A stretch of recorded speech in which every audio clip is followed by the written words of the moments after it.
Primeiro, regime de escoamento variável e regime de escoamento permanente. Então, a hidrodinâmica, né, ou o movimento dos fluidos, cinemática dos fluidos, tem o objetivo de estudar o movimento dos fluidos e o que acontece, né, o que acontece, né, durante esse fenômeno. Então, nós temos aí dois tipos de regime, que é um regime variado e um regime permanente. O regime permanente acontece, né, é, em um sistema onde as propriedades dos fluidos são invariáveis. Então, durante o movimento aí, é, as propriedades do fluido é invariável em cada ponto ao passar do tempo. Então, tem um exemplo aqui, eu tenho a tubulação fornecendo um fluido, né, para um tipo de sistema aqui. Eu tenho um reservatório.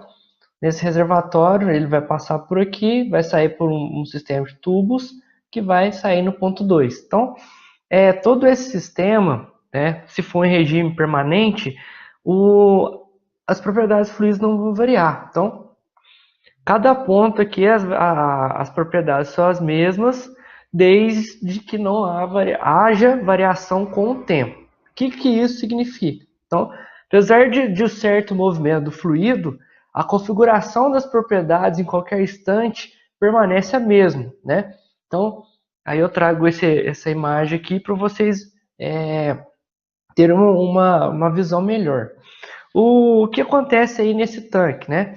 A quantidade de água que entra, né, aqui no ponto 1, vou pegar aqui em vermelho, a quantidade de água que entra no ponto 1 é idêntica à quantidade de água que sai no ponto 2. Então, nessas condições, o regime caracterizado no regime permanente, e a velocidade de escoamento, né, a velocidade do fluido, a massa específica e pressão será a mesma em qualquer ponto. Então, isso é um regime permanente. Então, em cada ponto, a velocidade e a pressão altera devido à lei de Stevens e devido ao que a gente vai ver em vazão, a seção das áreas. Mas as outras propriedades, elas vão se manter a mesma. Então, a massa específica, por exemplo, vai se manter a mesma ao longo de todo o regime. Então, o que seria um regime variado? Seria a condição que o fluido, né, em alguns pontos, varia ao passar do tempo. Então, se não houvesse um fornecimento de água aqui, um fornecimento de fluido aqui, haveria uma variação no nível, né, no nível desse reservatório e, consequentemente, haverá uma variação entre a vazão de cá e a de cá, que não que se caracteriza como um regime variável. Então, um ponto também importante, uma dica que a gente já deixa já consenso, que denomina-se reservatório de grandes dimensões, um reservatório ao qual o escoamento por exemplo, nesse caso aqui, o escoamento do fluido, ele não interfere no nível, assim, não interfere drasticamente e pode ser desconsiderado.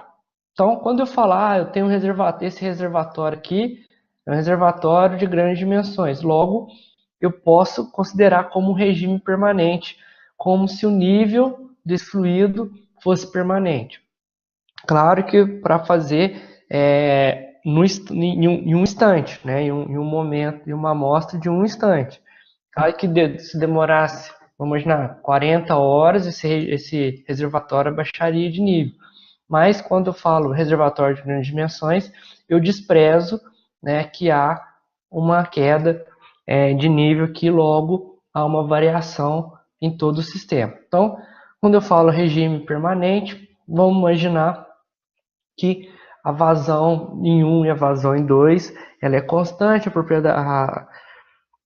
e o que vai alterar aí vão ser as velocidades, né, e pressão. Nesse caso aqui, a pressão, né, nesse ponto 1 vai ser igual à pressão no ponto 2, porque o fluido está escoando livremente, não existe.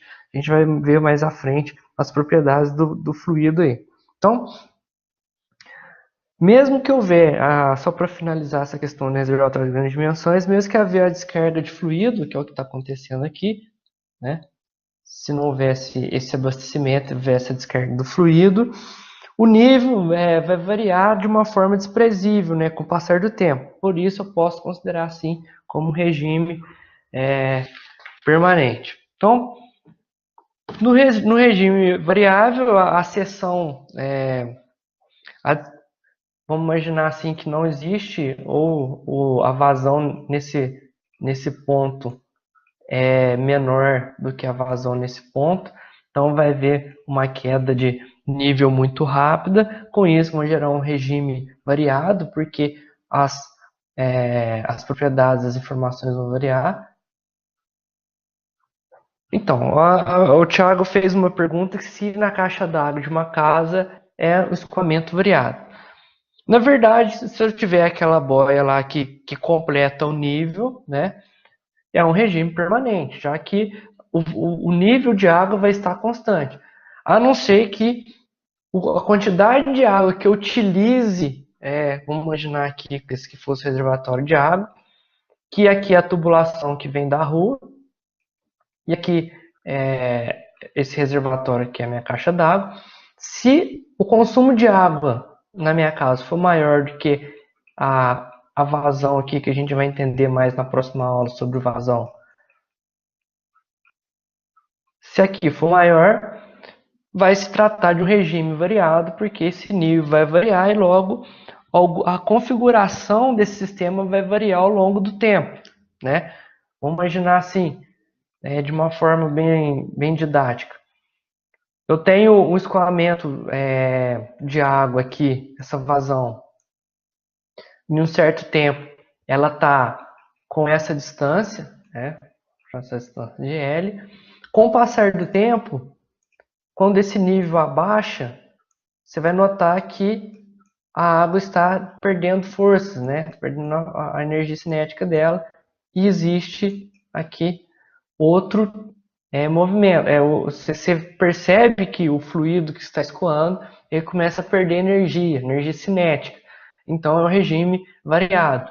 Se fosse regime permanente, ao longo de todo o tempo, ela teria a mesma configuração. Então, acredito que dessa forma a gente consegue entender a diferencial regime permanente e regime variado.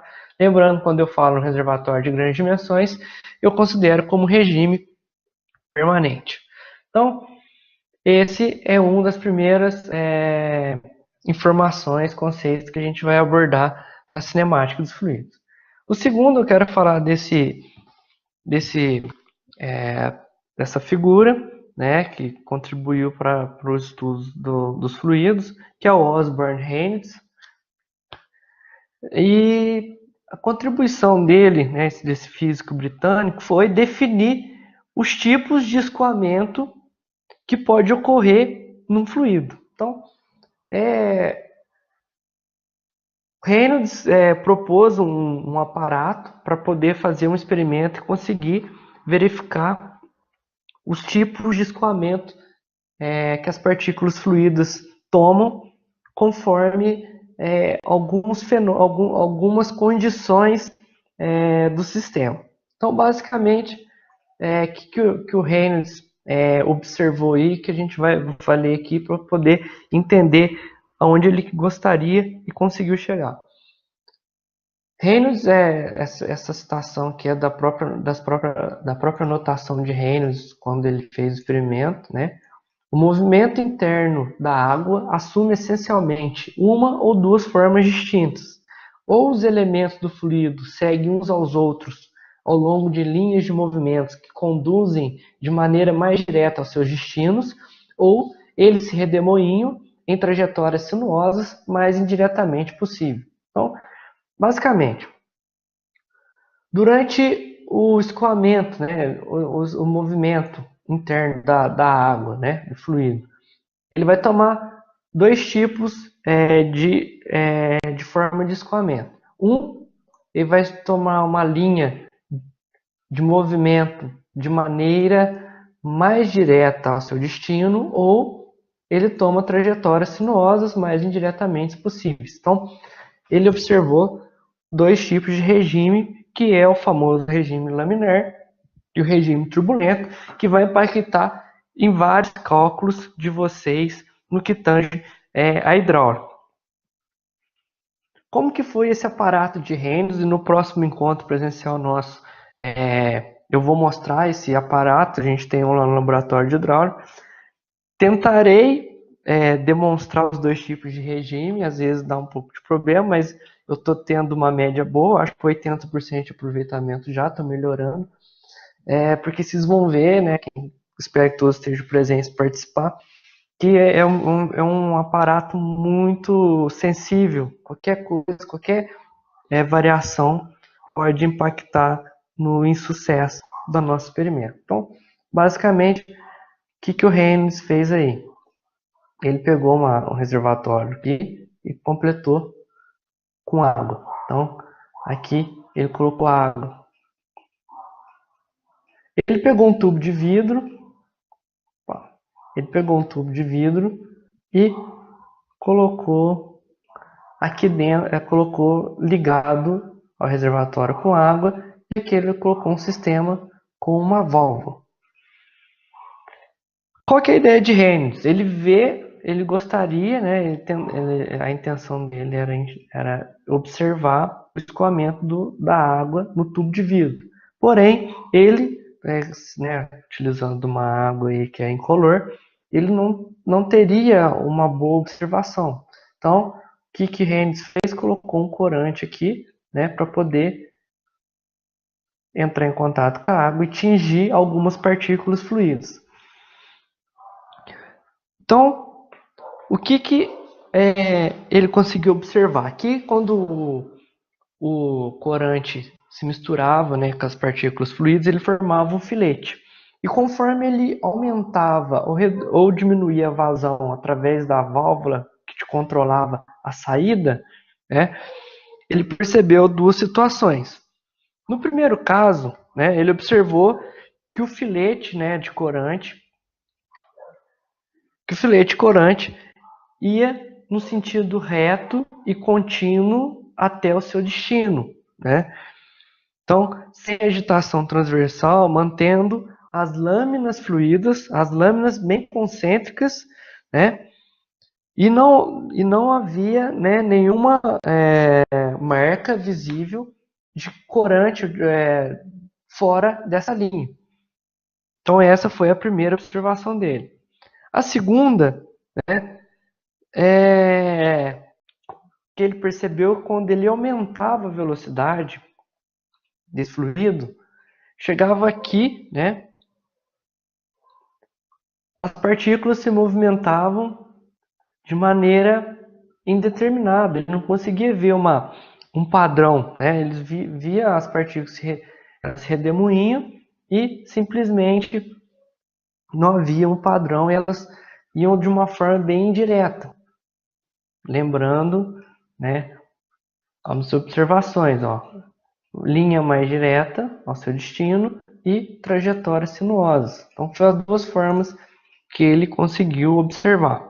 Então, um ele chamou de regime laminar e o outro ele chamou de regime turbulento. Então, regime laminar, as partículas se deslocam, né, em linha reta, sem a mudança de direção drástica, sem elas sem que ocorra redemoinho, sem que realmente vocês vão ver no experimento que elas vão se dispersar.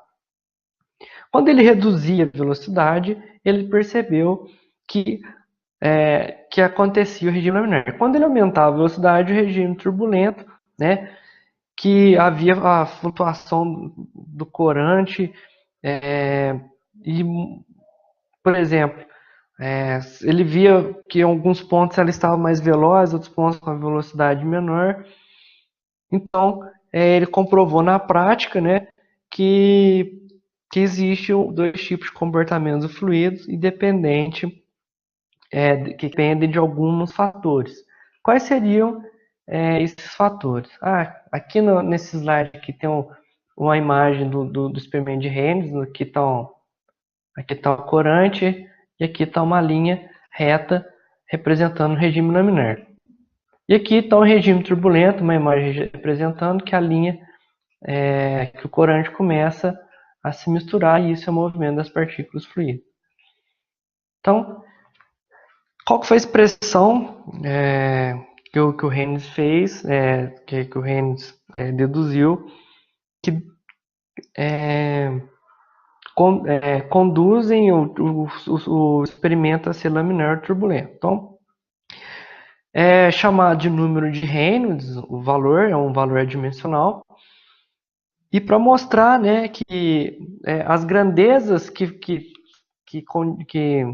determinam esse tipo de regime são a massa específica do fluido, a velocidade de escoamento, né, a velocidade média de escoamento do fluido, o diâmetro interno da tubulação qual está escoando e dividido pela viscosidade dinâmica. Então, a viscosidade tem fator de extrema importância para o tipo de regime. Essa expressão aqui é uma variação dessa daqui. Por quê? Todo mundo sabe que a viscosidade cinemática é a massa específica sobre a viscosidade dinâmica. Então aqui nós temos massa específica sobre viscosidade, viscosidade cinemática, massa específica sobre viscosidade dinâmica sobre massa específica. Eita, difícil, hein? Então, viscosidade cinemática é viscosidade dinâmica sobre massa específica.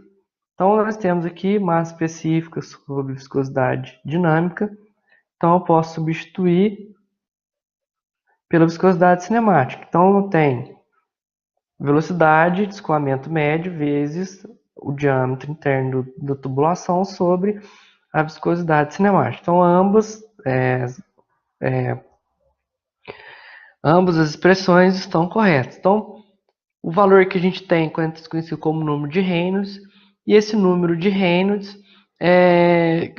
que vai determinar se o nosso escoamento se dará em regime laminar ou em regime turbulento. Então, com esses valores, eu tenho o Reynolds menor ou igual a 2.300, regime laminar.